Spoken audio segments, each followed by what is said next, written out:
Hi guys, and thank you so much for joining me. If you are new to my channel, I'm Kat and I like to talk about true crime, conspiracies and all sorts of related things. Let's talk about the Butcher of Bucharest, Ion Rimaru. But before we do that, just a quick disclaimer, all the information I'm giving you in the video is already found in the public domain. I also don't mean any disrespect to anyone I talk about in today's video. This video is for educational and entertainment purposes only. I also need to give you a trigger warning. It might be a bit descriptive in terms of how the killings happened. So if you are triggered in any way by this kind of video or this kind of conversation, then I'm sorry, but the video is not for you. Thank you so much. People often question what exactly makes a killer. Is it nature or nurture? Heredity or upbringing?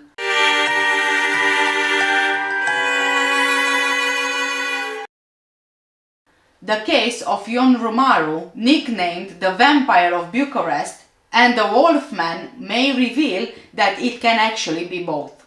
But both Ion and his father, Florea Rimaru, were extremely brutal serial killers in their own times. Ion Rimaru was also nicknamed the Butcher of Bucharest for his grisly serial murders. But let's begin with Florea Rimaru, Ion's dad. Ion's father, Floria Rimaru, committed 4 murders in 1944, 2 years before Ion was born in October 1946. All the crimes happened during stormy weather at the victims' ground floor apartments. They had all been bashed in the head with a blunt weapon. Floria left behind shoes and fingerprints at his crime scenes. However, authorities never caught him. Those pieces of evidence would later reveal his guilt, but not until it was too late to punish him. Ion's father planted the seeds for his child's brutality early on in Ion's life. As the eldest child, Ion witnessed his father's abuse of his mother on a daily basis. Florea Rimaru finally left and moved to Bucharest, but he left behind a raging boy that looked for trouble. Before his conviction of aggravated theft when he was 18, Ion had already built a reputation for himself. Forced to repeat the 9th grade, it was discovered that he had an ongoing sexual relationship with his teacher's underage daughter. Despite all of this though, Ion passed his formal education and acquired passing grades. In 1966, a grade of 5.33 out of 10 was good enough to see Ion secure a place at the Faculty of Veterinary Medicine University. One of the professors there noticed that Ion was shy and semi-literate with a limited vocabulary and not many interests. Roommates also noticed that he behaved quite oddly and they preferred to just ignore him whenever possible. According to a student, Ion patrolled the dormitory outside the female's room one night rather than just go and get some sleep. On top of these strange behaviors, a year after entering university, doctors diagnosed Ion with esophageal spasms, a reactive nervous syndrome, and other mental problems. In the few months on either side of Christmas 1970s, a mysterious crime wave shocked the city of Bucharest. At the time, nobody knew who ventured out late at night with an axe, an iron bar, a hammer, and a knife to target a lone restaurant staff on their way home from work. All of these attacks took place in the early hours of the morning. Each time, the weather was extreme. This paralleled Ion's father's crimes. Mild and calm nights seemed to keep the criminals at bay. As a direct result of these attacks, the women of Bucharest were fearing for their lives. They would only go out after 9 p.m. in the company of chaperones, either large groups of women or in the company of a trusted man. The lack of details issued by the investigating officers didn't really help ease any fears. If anything, withholding crucial information only acted as fuel that sparked wild imaginations. Only after Ion committed several crimes, police officers realized that they were the work of the same individual. The investigation lasted 1 year and survivors did in fact help with the arrest of Ion Rimaru in May 1971. Being just one of the estimated 2,500 suspects interviewed, the decisive factor in his arrest was a medical diagnosis report that investigators found at the scene of a murder. On March the 4th, 1971, 6 doctors all came to the conclusion that Ion suffered from periodic bouts of epilepsy. A note from one of the doctors, Octavian Ieniște, was discovered under the brutalized body of Mihaela Ursu. Between her fingers was a strand of hair that was all investigators needed to identify the man responsible.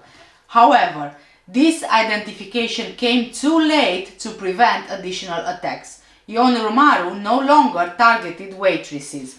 He was willing and more than able to target any woman, whether they were alone or not.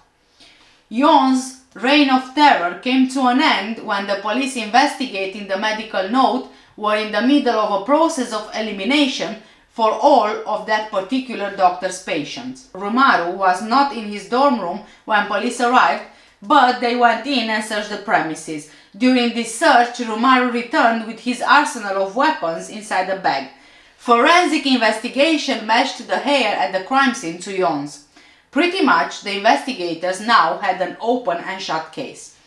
Police charged Ion Rimaru with 23 violent crimes. The worst of these included 8th of April 1970, the premeditated murder of Elena Oprea. A neighbor interrupted the attack and forced him to flee. No rape took place this time. Then, the 1st of June 1970s, Romaru beat Florica Marcu unconscious in front of her home. He took her to the St. Friday Cemetery, where he pushed her off a fence, raped her, and stabbed her. Ion did drink some of her blood. A truck driver saved her life. 19th of July 1970, Olga Baraitaru became Rimaru's third victim after he raped her. During the attempt on her life, she also sustained injury from an aggravated theft. 15th of February 1971. Just like Olga, Gheorghița Șfetcu was lucky to survive Ion's attack. 17th of February 1971. 48 hours after Gheorghița narrowly survived an assault, Romaru struck again. Elisabeta Florea also escaped with her life. 4th of March 1971. Fănica Ilie found herself in the wrong place at the wrong time with the wrong man and paid the ultimate price. 8th of April 1971. This is perhaps the most sadistic of all his crimes to date. The unfortunate Gheorghița Popa suffered 48 stab wounds to her head, chest and limbs. Subsequently, he stamped on her ribs and beat her corpse. 1st of May 1971, Stana Saracin managed to fend off a sexual assault. 5th of May 1971, Romaru raped and murdered Mihaela Ursu. Someone interrupted him in the middle of this crime and he managed to escape. However, his bloodlust was unsatisfied, so he went on the hunt. 2 hours later, he managed to find Maria Iordache and he inflicted a terrible assault on her. Despite being repeatedly battered with an iron bar, she somehow managed to escape his clutches, forcing Romaru to drop the blunt instrument. 6th, 7th of May 1971, Romaru tried to add 2 more murders to his catalogue of crimes. Both Viorica Tatu and Elena Buluci survived their encounters with Romaru. I want to quote here a translation from the court transcript. I hit another woman several times without being able to specify how many shots. I probably gave 2 or 3 strokes, then took her, dragging her in the yard of a house where we found the gate open. I sat her down on the concrete, I undressed her, tearing her clothes or cutting them with a knife, then I raped her. During intercourse, I beat the woman's chest. End of quote. Investigators had initiated Operation Vulture and managed to draw on the services of 6,000 members of law enforcement agencies, 100 cars, 40 motorcycles and various members of the public. Even with this impressive army of people and vehicles scouring the streets of Bucharest, Rimaru managed to commit 1 more murder and a series of frenzied attacks before finally being caught. Once he was arrested, Romaro took the right to remain silent, literally. In custody, He just stared into space without any visible emotion. This was a far cry from the ferocious and cruel sadist that scared an entire city witless for almost an entire year.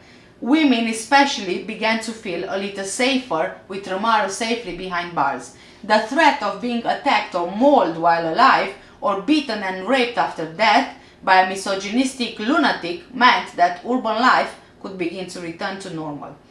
Since Ion Rimaru was not volunteering any additional information, the police plotted a strategy of placing an undercover officer in with him in order to get a confession from him. The undercover officer posed as a thief and managed to get a confession for over 20 violent crimes after 2 months of painstaking work. However, they only charged Rimaru with 3 murders. At first, Rimaru tried to convince the authorities that he was not responsible on the grounds of insanity. He claimed he didn't realize the women involved would suffer or die. However, he did actually admit to the charges. Police asked him to visit the scenes of his crimes. Additionally, surviving witnesses participated in lineups and they would tremble visibly when they made eye contact with Ion.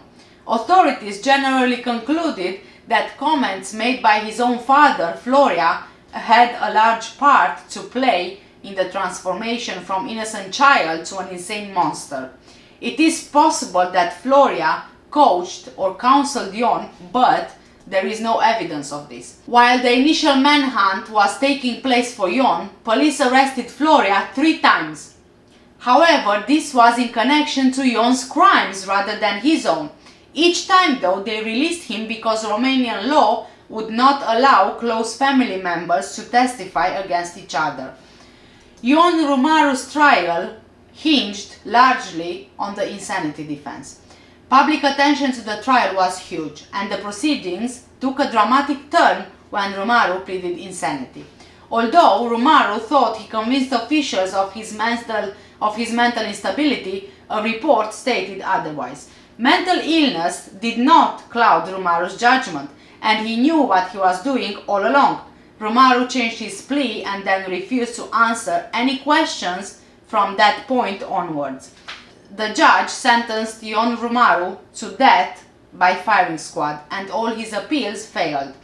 So, on October 23, 1971, officers took Ion to his place of execution. 3 of the officers had to physically move him. After they tied him to the stake, Rimaru tried to bite off his own clothes. He twisted himself around the pole in a futile effort to avoid punishment. Rimaru begged for his own father to come and witness the execution, as he said he was the only one who was guilty. The firing squad carried out the sentence. Ion Rimaru lies in the town cemetery in an unmarked grave. Oddly, exactly 1 year to the day after the execution of Ion Rimaru, Florea Rimaru officially fell off a train. However, other Romanian sources say that security actually pushed him out. Florea died that day. Follow-up forensic tests determined that his shoe size, fingerprints and height all matched the evidence and testimony from the serial murders of 1944. Dr. Butoi, the psychologist, theorizes that a gene predisposing one to violent crimes was transmitted from father to son, as the murders happened under remarkably similar circumstances. Ion Rimaru's murder spree from 1970-1971 in Romania was so notorious that innocent people with last names like Rimaru's legally changed their names rather than have any kind of association with him. Bucharest was on high alert during that year when the so-called Vampire of Bucharest, or the Blondes killer, was on the loose. Romaru's victims saw double figures, with 4 murders resulting from the attacks. Each time his method was identical and brutal to the extreme. Ion used an axe and a metal rod to mutilate the women. He beat flesh off of all his victims repeatedly, and authorities believe that he ate the parts. Some victims who survived also testified that Ion poked holes in them and drank their blood. More than 40 years after the horrors he committed in the capital, a Romanian media outlet Libertatea got hold of the file of the famous criminal Ion Rimaru in images that have never been seen before. The places where Ion Rimaru attacked are immortalized in photos with the blows applied to a few young women who had the chance to escape with their lives, the murderer's weapons, but also unique images with him. Ion Rimaru was executed at the Jilava penitentiary. He was tied to a pole, and before the firing squad fired, he asked for mercy. And this is the story about the Butcher of Bucharest. Now, guys, before I go, I just want to ask you a question. I want to hear your opinions on this. So, what do you think makes a killer? Do you think is nurture, nature, a gene? What is it? Are you born one? Do you become one? Are you made one? Please, guys, let me know what you think in the comment section below. Thank you so much for watching today's video. I'll see you in the next one. Take care and stay safe. Bye!